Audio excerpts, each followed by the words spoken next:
Christ, shalom. Shalom. Alors nous voici en ce temps, le temps de l'Avent, qui nous fait entrer dans une dynamique d'attente et d'espérance de la fin de nos souffrances. Car c'est une marche vers la paix, la sérénité, vers la lumière, vers Jésus qui vient sauver le monde. Alors, frères et sœurs, l'Avent invite donc à l'optimisme. Dieu a décidé que les hautes montagnes et les collines éternelles seraient abaissées et que les vallées seraient comblées. Ainsi, la terre sera aplanie afin qu'Israël chemine en sécurité dans la gloire de Dieu. De ce fait, il nous faut savoir que l'Avent n'est pas seulement un temps liturgique de 4 semaines. Si nous essayons d'expliquer terre à terre à nos enfants, c'est quoi le temps de l'Avent? La première chose qui nous vient, c'est de dire, voilà, c'est la période qui nous permet de cheminer vers Noël pour attendre notre Sauveur Jésus-Christ. L'Avent est toute autre chose, frères et sœurs. Tout au long d'une année, tout au long d'une vie, l'Avent est l'attente de Dieu, de sa venue dans nos vies, de sa venue sur cette terre. Et vivre l'Avent, c'est nous mettre à la recherche de Dieu, c'est apprendre à devenir des veilleurs qui guettent l'aurore. Vivre l'Avent, frères et sœurs, c'est nous mettre en quête des déserts. Alors, quand nous parlons de désert, il ne s'agit pas de ces belles étendues de sable fin. Pour ceux qui ont fait le Nord, comme notre très cher Père Jean-Paul, qui nous vient de Podor, qui a expérimenté ces belles étendues de dunes de sable fin. Alors, ce n'est pas ce désert du sable, mais du lieu par excellence de la rencontre avec Dieu. C'est un lieu des retrouvailles de Dieu avec son peuple, le lieu des fiançailles, où nous scellons, où nous rencontrons, dans l'intimité de notre Seigneur, dans le silence de notre cœur, nous nous laissons envahir par sa présence. Et c'est l'espace choisi par Dieu pour nous retrouver en vérité et liberté. Donc il nous faut des conditions favorables qui nous aideront à devenir ces veilleurs. Alors sachons-le, frères et sœurs, l'Avent est au cœur même de la vie humaine. Il peut jaillir et nous remettre en question à chaque instant. C'est ainsi que, de cette recherche de Dieu, l'Église a fait un temps liturgique qui se limite en 4 semaines, parce que nous avons besoin que notre vie soit rythmée, structurée, de rappel et d'encouragement. Nous avons souvent besoin de revenir à l'essentiel, et ce mois de décembre nous est offert comme un moment favorable pour faire le point sur ce à quoi nous sommes dans nos exercices de la recherche de Dieu. Frères et sœurs, le temps liturgique que nous vivons en ce mois de décembre nous est donné pour vivifier notre attente à la venue de Dieu, du retour du Christ. Éveille-toi, ô toi qui dors. Vivifier notre attente, gagner les déserts, non pas pour quitter, pour abandonner le monde et toutes les questions difficiles auxquelles il est affronté. Non, pas pour les quitter, mais pour le retrouver, le rejoindre au plus profond de l'expérience humaine. Jésus vient habiter parmi nous. Si l'avant vivifie notre attente, s'il nous réveille, alors la terre entière pourra se réjouir comme Jérusalem au temps du prophète Baruch, car nous serons des signes que Dieu vient. Ainsi, la première lecture tirée du livre de Baruch commence par nous inviter à l'espérance. Jérusalem, quitte ta robe de tristesse et de misère et revêt la parure de la gloire de Dieu pour toujours. Debout, Jérusalem, tiens-toi sur la hauteur et regarde vers l'Orient. Vois tes enfants rassemblés du levant au couchant par la parole du Dieu saint. Ils se réjouissent parce que Dieu se souvient, car Dieu conduira Israël dans la joie à la lumière de sa gloire, lui donnant comme escorte sa miséricorde et sa justice. Jérusalem, quitte ta robe de tristesse. Aujourd'hui, nous sommes le peuple de Jérusalem, ici réunis pour célébrer notre fête patronale. Mais ce peuple d'Israël, ce peuple que nous formons aujourd'hui, le Seigneur nous invite à sortir de nos moments de tristesse, à sortir de nos inquiétudes quotidiennes, à sortir de nos zones de confort pour laisser le Christ habiter en nous. Alors, le prophète annonce ainsi des jours meilleurs. Le mal et la mort n'ont pas le dernier mot.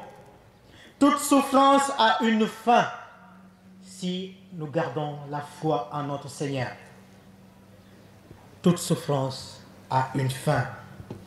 Il fait jaillir la vie de la mort, la lumière des ténèbres. Nous portons dans notre prière des soucis du monde actuel, frappé par la pandémie du Covid-19, mais aussi de tous ceux qui traversent les moments sombres et difficiles. Et dans la deuxième lecture, frères et sœurs, extraite de la lettre de Saint Paul aux Philippiens, la même espérance continue à habiter l'apôtre des gentils. Enchaîné dans une prison sans espoir de sortir, Saint Paul ne cesse de prier pour les Philippiens et de les exhorter à progresser dans la foi. Aujourd'hui, il nous invite également à sortir de nos prisons, les prisons de la peur, les prisons de l'inquiétude d'un lendemain meilleur, les prisons de la maladie, de la faiblesse, mais surtout les prisons de l'orgueil. Il nous invite à rester debout et à marcher à la rencontre de celui qui vient nous sauver. Cette foi qui est signe par excellence d'espérance, il leur écrit ceci. Dans ma prière, je demande que votre amour vous fasse progresser de plus en plus dans la pleine connaissance et en toute clairvoyance pour discerner ce qui est important. Frères et sœurs, allons à l'essentiel. Les détails, laissons-les de côté. Le Christ est la solution. Le Christ est la solution à toutes choses. À toutes nos peines, il est là, il nous tend la main. Il nous invite juste à fixer les yeux sur lui pour nous laisser éclairer par sa lumière, cette lumière qui vient guider nos pas sur le chemin d'éternité. Il rappelle avec joie le progrès qu'ils ont accompli en tant qu'Église locale. Il les félicite d'avoir contribué à la diffusion de la bonne nouvelle dès qu'ils l'ont entendue. Frères et sœurs, shalom. Shalom. Dans sa prison, l'apôtre Paul nous invite à regarder la vie et surtout les gens avec des yeux pleins d'espoir. Mais même en période sombre, oui, osons croire au changement. Osons croire à la conversion de nos frères et sœurs. Osons croire à notre propre conversion. Parce que c'est cela qui nous permettra d'avoir des yeux doux, de tendresse et d'amour pour nos frères et sœurs. Ne nous limitons pas à la faiblesse des autres. Ne nous limitons pas à les recadrer dans un espace. Donnons-les la possible manière de s'exprimer, de dire, de proclamer leur foi, mais surtout de manifester cet amour que le Seigneur nous demande de nous manifester les uns pour les autres. Alors, voir les gens avec des yeux pleins d'espoir nous fait prendre conscience du bien dans leur vie. Reconnaissons ce qu'ils ont fait plutôt que ce qu'ils ont dans les mains, c'est-à-dire les choses qu'ils n'ont pas faites, qu'ils n'ont pas réalisées. Ne les limitons pas dans leurs échecs. L'échec est possible, mais elle n'est pas le dernier mot. Parce que nous avons un Dieu de victoire. Nous avons un Dieu plein d'espérance. Qui s'est abaissé sera élevé, nous le dit. Alors, si les échecs nous rendent plus bas, osons avec le Christ nous élever et marcher tout droit. Car Dieu est à l'origine et au terme de toute démarche de conversion. Et c'est lui encore qui donne d'aller de progrès en progrès dans la droiture vers le jour du Christ. Frères et sœurs, shalom. Shalom. J'espère que nous allons vivre dans cette espérance en ce temps de l'Avent. Alors, l'extrait de l'évangile d'aujourd'hui. Saint Luc reprend l'appel de Jean-Baptiste qui invite le peuple à un baptême de conversion pour le pardon des péchés. Il nous dit, préparez le chemin du Seigneur, rendez droit ses sentiers, tout ravin sera comblé, toute montagne et toute colline sera abaissée, les passages tortueux deviendront droits, les chemins rocailleux seront aplanis, et tout être vivant verra le salut de Dieu. Alors, ce salut est en nous. Ce salut nous vient du Seigneur. Ce salut est à la portée de nos mains. Osons le prendre et allons vers cette victoire.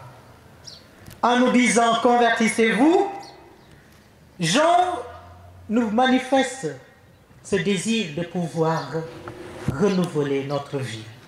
Alors, ce convertissez-vous, cela veut dire, en termes bibliques, changer de chemin ou revenir au Dieu de l'Alliance, ni plus ni moins. Nous sommes peut-être un peu plus attentifs à la conversion en temps de carême. Oui, mais ce temps de l'Avent également est un temps de conversion, d'espérance, de marche vers celui qui est, qui était et qui vient. Mais voilà aujourd'hui que Jean-Baptiste se fait interpellant durant ce temps de l'Avent. Jésus va raviver par sa personne le règne de Dieu, celui de l'amour, qui s'est approché de tous et de chacun de nous. Et cette volonté aimante de Dieu attend de nous une véritable conversion. Une véritable conversion, je dis. Ce n'est pas dire une conversion d'un instant. Ce n'est pas une conversion d'un moment T, mais une conversion de toute la vie. Nous décidons aujourd'hui de changer de vie, de changer de chemin. Avec le Christ, tenons la main, marchons. Il nous l'a dit dans sa parole. Qui met la main à la charrue et regarde derrière lui n'est pas digne de moi. Alors si nous décidons aujourd'hui de prendre pour repère le Christ, allons-y avec confiance. Marchons sans regarder derrière, avec assurance. Il est le Dieu de l'assurance. Frères et sœurs, shalom. L'Avent met ainsi face au défi de la conversion, du travail sur soi, défi de préparer dans nos vies les chemins du Seigneur, défi de nous préparer à la rencontre avec lui. La vraie préparation des chemins du Seigneur commence par l'acceptation honnête de notre état de pécheur. Man baka katla. Waouh. Je suis pécheur. J'accepte mon état de péché. Je reconnais mon état de faiblesse. Et là, je m'ouvre à la grâce de Dieu. Je m'ouvre à la miséricorde de Dieu. Je m'ouvre à l'amour qui vient me combler. Oui, frères et sœurs, la vraie préparation des chemins du Seigneur commence par l'acceptation honnête de notre péché. Ensuite, nous nous détournons du péché en nous tournant vers Dieu. Frères et sœurs, en ce temps de l'Avent, en ce jour où nous célébrons notre fête patronale, à l'exemple de notre saint patron, saint Abraham, lui qui a vécu dans l'espérance, il n'a jamais défailli dans sa foi. Malgré les difficultés, il a bravé lui aussi le chemin vers la terre promise. Nous aussi marchons vers cette promesse du Seigneur, cette promesse d'une vie éternelle, cette promesse d'une vie qui n'aura pas de fin. Et pour avoir cette vie, il faut juste ouvrir la porte de nos cœurs à celui qui vient pour changer nos vies. Frères et sœurs, shalom. Alors, accueillons donc ces paroles d'espérance avec un cœur ouvert et un engagement concret pour vivre la venue du Sauveur dans nos vies de chaque jour. Que par l'intercession de saint Abraham, notre saint patron, dont nous célébrons la fête aujourd'hui, et la Vierge Marie Immaculée Conception, dont nous sommes en train de faire la neuvaine, Dieu nous accorde la grâce, durant cette période méditative de l'Avent, de combler les ravins en nous, d'abaisser les montagnes et les collines dans nos cœurs, les montagnes d'orgueil, les montagnes de suffisance, de les abaisser dans nos cœurs, afin que nous puissions voir son salut en Jésus-Christ, notre Sauveur. Et que cette Eucharistie que nous sommes en train de célébrer, où le Christ se fait présent dans son corps et dans son sang, manifeste notre engagement à sa suite et notre foi dans l'amour et la miséricorde de Dieu, qui rejoint toutes les personnes, quelles qu'elles soient. Alors, frères et sœurs, il est temps de laisser le Seigneur habiter nos cœurs. Il est temps de le saisir par nos mains et le laisser envahir, inonder nos cœurs, afin que nous puissions être des frères et sœurs en humanité, dans la gloire du Fils qui vient manifester le règne de Dieu dans nos vies, mais également dans cette espérance d'une vie meilleure avec le Christ. Qu'il en soit ainsi, maintenant et pour les siècles des siècles.